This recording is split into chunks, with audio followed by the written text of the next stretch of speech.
ഈ നട്ടപ്പാതിലേക്ക് വന്ന് വീഡിയോ ചെയ്യുന്നതിന്റെ കാര്യം എന്നാന്ന് വെച്ച് കഴിഞ്ഞാൽ സഞ്ജു സാംസൺ എന്ന് പറയുന്ന വ്യക്തിയെ കുറിച്ച് പറയാനാണ്. സഞ്ജു സാംസൺ എന്ന് പറയുന്ന വ്യക്തിയും ക്രിക്കറ്റ് പ്ലെയറിനെയും നമുക്ക് എല്ലാവർക്കും അറിയാവുന്ന കാര്യമാണ്. പിന്നെ ഞാൻ എന്തിനാ ഈ വീഡിയോ ചെയ്യുന്നതെന്ന് വെച്ച് കഴിഞ്ഞാൽ അവഗണനകളുടെ ഒരു കൂമ്പാരമാണ് സഞ്ജു സാംസൺ. ഒറ്റ ഒരു മനുഷ്യൻ എന്തുമാത്രം സഹിക്കണം. ശരിക്കും കഴിഞ്ഞ 2020 ലോകകപ്പിന്റെ ആ പ്ലെയർ ഓഫ് ദ ടൂർണമെന്റ് ആരായിരുന്നു എന്നുള്ളത് നമുക്ക് എല്ലാവർക്കും അറിയാവുന്ന കാര്യമാണ്. പക്ഷേ ഇന്നും ഇന്ത്യൻ സെലക്ടേഴ്സ് സഞ്ജു സാംസണോട് അവഗണനകൾ കാണിക്കുന്നു. അവഗണനകൾക്കിടയിലും പതറാതെ പിടിച്ചു നിൽക്കുന്ന ഒരു മനുഷ്യനാണ് സഞ്ജു സാംസൺ. നമുക്കറിയാവുന്ന കാര്യമാണ്, എത്രയോ നല്ല നല്ല ഇന്നിങ്സുകൾ കളിക്കുന്നു. പക്ഷെ എന്നിട്ടും നമ്മൾ മലയാളികൾ ഉൾപ്പെടെ ചവിട്ടി താഴ്ത്താൻ നോക്കുന്ന ഒരു സഞ്ജു സാംസൺ ഉണ്ട്. എന്നിട്ട് എന്താ പറയുക, പലതവണ 2015 മുതൽ ടീം കയറിയിട്ട് പിന്നീട് ഒരിക്കലും അവസരങ്ങൾ കിട്ടാതെ വന്ന് നമുക്ക് തന്നെ ഭയങ്കര സങ്കടമായി പോയ ഒരു സാഹചര്യമുണ്ട്. അപ്പൊ എന്തായാലും സഞ്ജുവിന് പറയാനുള്ള എന്നാന്നൊന്ന് കേട്ടു നോക്കാം. സഞ്ജുവിൻ്റെ തന്നെ ഒരു പ്രസ്താവനയായിട്ട് ഇങ്ങനെ വരുന്ന എന്നെ ആരും ഗൈഡ് ചെയ്യണ്ട എന്നുള്ള നിലയ്ക്ക് പറയുന്നുണ്ട്. അത് ഏത് തരത്തിലാണ്, പലരും പലതരത്തിൽ വ്യാഖ്യാനിക്കുന്നുണ്ട്, ഏത് തരത്തിലാണ് അത് എടുക്കേണ്ടത്? If you see the whole interview, I think it's very clear. I think I'm just talking about my own cricketing career. I think like from younger days we all are used to getting approval, like to impress our coach and impress our family, and after time we want to get into under 19 India. After that you want to get into the Ranji Trophy team and then Indian team, and it's always a pressurized system to be in. There is always competition, so in that competition you tend to forget the enjoyment of the game. So I am saying that Sanju Samson wants to enjoy the game more instead of worrying about the competition and the other side of the sport. ഇത് ഏത് തരത്തിലുള്ള പാർട്ട്ണർഷിപ്പാണ് ഇനി പരസ്യങ്ങളിലും കൂടി സഞ്ജു ഉണ്ടാവും?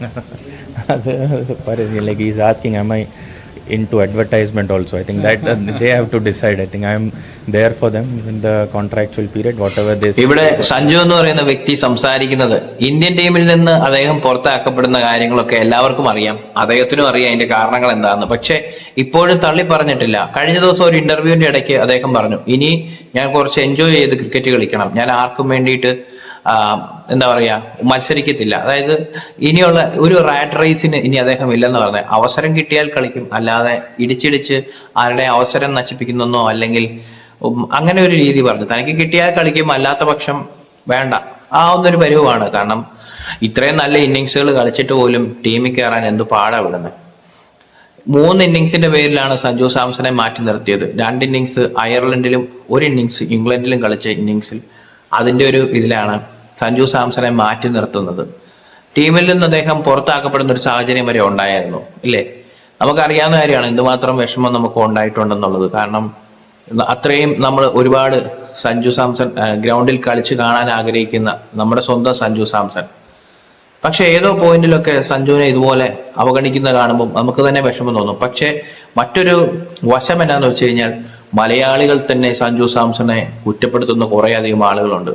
പ്രത്യേകിച്ച് ഫേസ്ബുക്കിലൊക്കെ കയറി കഴിഞ്ഞാൽ നമ്മൾ ചുമ്മാ നോക്കുമ്പോൾ നല്ല നല്ല പോസ്റ്റുകൾ കാണുമ്പോൾ സഞ്ജുവിനെ കുറിച്ച് ആരെങ്കിലും നല്ല പോസ്റ്റുകൾ എഴുതുമ്പോൾ അതിന്റെ താഴെ വന്നിട്ട് മലയാളികൾ കുറെ പേര് വന്ന് ഭയങ്കര മോശമായിട്ട് സംസാരിക്കുന്ന കാണുമ്പോൾ നമുക്ക് ഭയങ്കര ഒരു സങ്കടം തോന്നും. കാരണം ഇത്രയധികം അവഗണനകൾക്കിടയിലും ഇത്രയധികം പ്രഷറുകൾക്കിടയിലും നല്ല ഇന്നിങ്സുകൾ കളിച്ചിട്ടും സഞ്ജു സാംസണെ എന്തുകൊണ്ട് മതിക്കുന്നില്ല എന്നുള്ളതാണ് ആളുകളുടെ മനസ്സിൽ ഇപ്പോഴും. ഒരു ഇന്നിങ്സ്, അത് മെയിൻലി ഈ ക്രിക്കറ്റ് എന്തെന്ന് പോലും അറിയാൻ മേലാത്തവരാണ് ഒന്ന് സംസാരിക്കുന്ന കുറേയധികം ആളുകൾ. ശരിയാണ്, ഇന്നിങ്സുകൾ മോശം ആയിക്കഴിഞ്ഞാൽ വിമർശനം ഉണ്ടാവും, കൺസിസ്റ്റൻസി ഇല്ലെങ്കിൽ വിമർശനം ഉണ്ടാവും. പക്ഷെ എന്നിരുന്നാലും അദ്ദേഹം കളിച്ചിട്ടുള്ള നല്ല ഇന്നിങ്സുകൾ മറന്നു പോവുക എന്ന് പറയുന്നത് തന്നെ അത് ഭയങ്കര ഇതാണ്. അത് ശരിക്കും പറഞ്ഞാൽ എന്താ പറയാ, സഞ്ജുവിനെ ഭയങ്കര മോശമായിട്ടുള്ള രീതിയിലൊക്കെ ഓരോരുത്തർ സംസാരിക്കുന്നത് നമുക്ക് സങ്കടം തോന്നും. കാരണം അത്രയ്ക്കധികം ഇഷ്ടമാണ്. ശ്രീശാന്തിനൊക്കെ ശേഷം എനിക്ക് തോന്നുന്നത് സുനിൽ വത്സൻ എന്ന് പറയുന്ന ഒരു പ്ലെയർ, അതിനുശേഷം ടിനു യോഹനാൻ, അതിനുശേഷം ശ്രീശാന്ത്, പിന്നീട് വന്ന സഞ്ജു സാംസൺ, ഇങ്ങനെ 4 പേരാണ് ഇന്ത്യൻ ക്രിക്കറ്റ് ടീമിൽ കയറിയ മലയാളികൾ. എന്നാൽ ഭാഗ്യമില്ലാതായി പോയ മറ്റൊരു പ്ലെയറും ഉണ്ട്, കെ അനന്തപത്മനാഭൻ എന്ന് പറയുന്ന ഇപ്പോഴത്തെ ICCയുടെ അമ്പയർ. അതായത് നമ്മുടെ കേരളത്തിന്റെ സ്വന്തം അനന്തപത്മനാഭൻ. എന്താ പറയുന്നത്, നല്ല ഒന്നാന്തര സ്പിൻ ബോളർ ആയിരുന്നു. പക്ഷെ നിർഭാഗ്യവശാൽ മാത്രമാണ് ടീമിലെത്താൻ പറ്റാതെ പോവുകയും പിന്നീട് ആ ഒരു അനിൽ കുംബ്ലെയാണ് പിന്നീട് ആ ഒരു സ്പിന്നർ റോളിലേക്ക് എത്തിയത്. കാരണം ഇവർ തമ്മിലൊരു കോമ്പറ്റീഷൻ ഇല്ലെങ്കിൽ പോലും കപ്പിനും ചുണ്ടിനും ഇടയ്ക്ക് അനിൽ കുംബ്ലെ കയറുകയും അനന്തപത്മനാഭന് നഷ്ടമാവുകയും ചെയ്ത ഒരു സാഹചര്യമുണ്ട്. പിന്നീട് നമ്മൾ കാത്തുകാത്തിരുന്ന ഒരു മലയാളി ഇന്ത്യൻ ക്രിക്കറ്റ് ടീമിലേക്ക് എത്തുവാൻ വേണ്ടിയിട്ടാണ്. അങ്ങനെ ഇരിക്കെയാണ് ഈ പറഞ്ഞ 4 പേര് ടീമിലെത്തി. ശ്രീശാന്തിന്റെ കരിയർ നമുക്കറിയാം, നല്ല കിടിലൻ കരിയർ ആയിരുന്നു. ഭയങ്കര അടിപൊളിയായിട്ട് ക്രിക്കറ്റ് കളിച്ചൊരു മനുഷ്യനാണ്. നമ്മളെ മലയാളികൾക്ക് അഭിമാനിക്കാൻ പറ്റുന്ന ഒരു പ്ലെയറാണ് ശ്രീശാന്ത്. പക്ഷെ ഒരു കാലഘട്ടത്തിന് ശേഷം ശ്രീശാന്തിന് വിലക്കും കാര്യങ്ങളും എല്ലാം വന്ന് പിന്നീട് കളിക്കാൻ പറ്റാത്ത സാഹചര്യങ്ങൾ വന്നു. അതിനുശേഷമാണ് സഞ്ജു സാംസൺ ടീമിലേക്ക് വരുന്നത്. സഞ്ജു ടീമിൽ വന്നപ്പോൾ മുതൽ നമുക്കറിയാം IPL രാജസ്ഥാൻ റോയൽസിന് വേണ്ടി കളിച്ച് കൊൽക്കത്ത നൈറ്റ് റൈഡേഴ്സിൽ ആദ്യം കയറിയ സഞ്ജു സാംസൺ അന്ന് കളിക്കാനൊന്നും പറ്റിയില്ല. പിന്നെ രാജസ്ഥാൻ റോയൽസിൽ എത്തുകയും അവിടുന്ന് ദ്രാവിഡിനും അതുപോലെ തന്നെ എണ്ണം പറഞ്ഞ പ്ലേയേഴ്സ് രഹാനെ, വാട്സൺ എന്നിവർക്കൊപ്പം ക്രിക്കറ്റ് കളിച്ച് എല്ലാവരെയും ഞെട്ടിച്ച സഞ്ജു സാംസൺ എന്ന് ടീമിൽ കയറുമെന്ന് നമ്മൾ ആലോചിച്ചിരിക്കുന്ന സമയത്താണ് അദ്ദേഹം ടീമിലേക്ക് എത്തുകയും, പക്ഷേ വാട്ടർ ബോയ് ആയിട്ട് തുടരുക എന്നുള്ളതായിരുന്നു. വെള്ളം കൊടുക്കാൻ വേണ്ടി മാത്രം ഒരു പ്ലെയറിനെ എടുത്ത പോലെയായിരുന്നു സഞ്ജു. മിക്കവാറും ഡ്രസ്സിംഗ് റൂമിൽ ഇങ്ങനെ തന്റെ അവസരത്തിനായിട്ട് കാത്തിരിക്കുന്ന കാണാം. പക്ഷേ നോ യൂസ്. നല്ല ലോബിക്കളി ഉണ്ടെന്നുള്ളത് നമുക്കും അറിയാം, മലയാളികൾക്ക് അറിയാം എന്തുമാത്രം അവഗണനകളാണ് സഞ്ജു സാംസണ് കിട്ടുന്നത് എന്നുള്ള. അന്ന് തൊട്ട് ഇന്ന് വരെ കളിച്ച് അവസരങ്ങൾ കാത്തിരുന്ന് അവസാനം കിട്ടിയ അവസരങ്ങൾ കുറെ അധികവും മുതലാക്കിയിട്ടുണ്ട്, ഇല്ലെന്ന് പറയാൻ പറ്റില്ല. മാത്രമല്ല വൻ പ്രഷറിലാണ് സഞ്ജു കയറുന്നത്. കാരണം സഞ്ജു സാംസണിനുള്ള ഒരു പ്രത്യേകത എന്ന് വെച്ച് കഴിഞ്ഞാൽ ഒരു കളി അദ്ദേഹം ഫോം ഔട്ട് ആയി കഴിഞ്ഞാൽ തീർന്നു. ഒരു കളിയും കൂടെ കിട്ടിയാൽ ഭയങ്കര പ്രഷറിലായിരിക്കും പോകുന്നത്. കാരണം സഞ്ജുവിനെ ഏതെങ്കിലും കാരണത്താൽ പിടിച്ച് വെളിയിലേക്ക് തള്ളാൻ വേണ്ടിയിട്ട് മാത്രം നോക്കി നടക്കുന്ന കുറെ അധികം ആളുകളുണ്ട്. ഒരുപാട് അല്ലെങ്കിലും ഒത്തിരിയധികം ആരാധിച്ചിട്ടുള്ള അജിത് അഗാക്കർ എന്ന് പറയുന്ന വ്യക്തി സെലക്ഷനിൽ എത്തുകയും സഞ്ജുവിനോട് കാണിക്കുന്ന ചെയ്തികൾ കാണുമ്പോൾ നമുക്ക് സങ്കടം തോന്നും. അപ്പം ഒത്തിരി പേർക്ക് കിട്ടാതെ വെളിയിൽ നിൽക്കുമ്പോഴാണ് ഇങ്ങനെ ഒരു പ്ലെയർ അകത്ത് വരികയും ആ ഒരു പ്ലെയറിനെ മാക്സിമം ബാക്ക് ചെയ്ത് കൊണ്ടുപോകാനുള്ളതിന്, അദ്ദേഹത്തിന്റെ കോൺഫിഡൻസ് ലെവൽ കൂട്ടാനുള്ളതിന് പകരം നശിപ്പിക്കുന്ന സാഹചര്യം കാണുന്നത്. സഞ്ജുവിന്റെ ഓരോ പ്രതികരണങ്ങൾ, ഇപ്പോൾ വരുന്ന പ്രതികരണങ്ങൾ കാണുമ്പോഴും നമുക്ക് അറിയാം മനസ്സ് പൊട്ടിയിട്ടുള്ള സംസാരമാണ്. പക്ഷെ എങ്കിലും ആ ഒരു സ്പോർട്സ്മാൻ സ്പിരിറ്റിൽ അദ്ദേഹം ആ ഒരു സ്പിരിറ്റിൽ പിടിച്ചു നിൽക്കുകയാണ്. ഒത്തിരി അധികം ആർക്കും മേലെ വിമർശനങ്ങളോ കാര്യങ്ങളോ ഒന്നും ചൊരിയാതെ ഇനിയും അവസരം, 31 വയസ്സായി, ഇനിയും കിടക്കുന്നു 4-5 കൊല്ലം സുഖമായിട്ട് ക്രിക്കറ്റ് കളിക്കാം. പക്ഷേ നോർത്ത് ഇന്ത്യൻ ലോബി എന്ന് പറയുന്ന ഒരു ഇതില് നമ്മുടെ സഞ്ജു മുങ്ങിപ്പോകുമോ എന്നുള്ളതാണ്. പക്ഷെ അങ്ങനെ പോകാതെ തിരിച്ച് കിട്ടുന്ന അവസരങ്ങളിൽ നല്ല രീതിയിൽ പെർഫോം ചെയ്ത് ടീമിൽ തന്നെ നിൽക്കുക എന്ന് പറയുന്നത് ഏറ്റവും നല്ലൊരു കാര്യമാണ്. അങ്ങനെ നന്നായിട്ട് കളിച്ച് ടീമിൽ എത്തട്ടെ. കാരണം സഞ്ജുവിന്റെ മേൽ ഭീകരമായ പ്രഷർ കൊടുക്കുന്നു. 3 ഇന്നിങ്സിന്റെ പേരിൽ പുറത്തേക്ക് പോയി സഞ്ജു സാംസൺ. അങ്ങനെ ഇരിക്കുകയാണ് അഭിഷേക് ശർമ്മ എന്ന് പറയുന്ന ഇന്ത്യ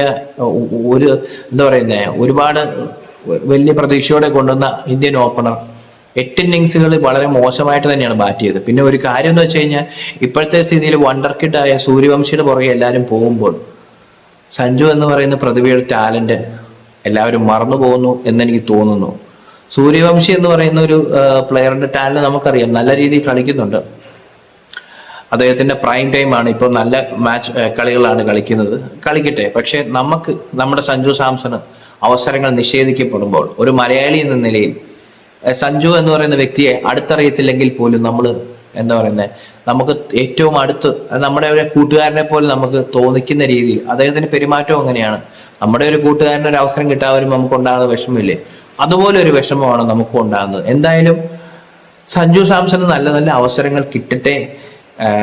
അറിയില്ല, കിട്ടുന്ന അവസരങ്ങൾ അദ്ദേഹം മുതലാക്കട്ടെ. അങ്ങനെ മുതലാക്കിയാലേ ഉള്ളൂ ഉറപ്പായിട്ടും അദ്ദേഹത്തിന് അവിടെ പിടിച്ചു നിൽക്കാൻ പറ്റുള്ളൂ. കാരണം വേറെ ഏത് പ്ലേയേഴ്സ് എത്ര ഫോം ഔട്ട് ആയാലും ഒരു പ്രശ്നമില്ല. പ്രത്യേകിച്ച് ഒരു ഉദാഹരണം പറയാം, ശിവം ഡൂബെ എന്ന് പറയുന്ന ഒരു പ്ലെയർ എന്തിനു വേണ്ടിയിട്ടോ ടീമിൽ എന്തൊക്കെയോ കാണിക്കുന്നു. 2 സിക്സ് അടിക്കുന്നു, ഔട്ടാകുന്നു. അവന്റെ ആ 2 സിക്സ് വാനോളം പുകഴ്ത്തുമ്പോൾ ശിവം ഡൂബെ എന്ന് പറയുന്ന പ്ലെയറിന്റെ ഒക്കെ ബലഹീനത എന്നാന്നുള്ളത് കൃത്യമായിട്ട് മനസ്സിലാക്കാൻ ക്രിക്കറ്റ് നിരീക്ഷകർക്ക് പോലും പറ്റുന്നില്ല എന്നുള്ളത് കാണുമ്പോൾ ചില സമയത്ത് സങ്കടം തോന്നും. എന്തിനോ വേണ്ടി തിളയ്ക്കുന്ന സാമ്പാർ ചിലപ്പം ഓട്ടോമാറ്റിക് ബൾബ് പോലെ കത്തിപ്പോകുന്ന ശിവൻ ഡോവയ്ക്കൊക്കെ എപ്പോഴും ചാൻസ്.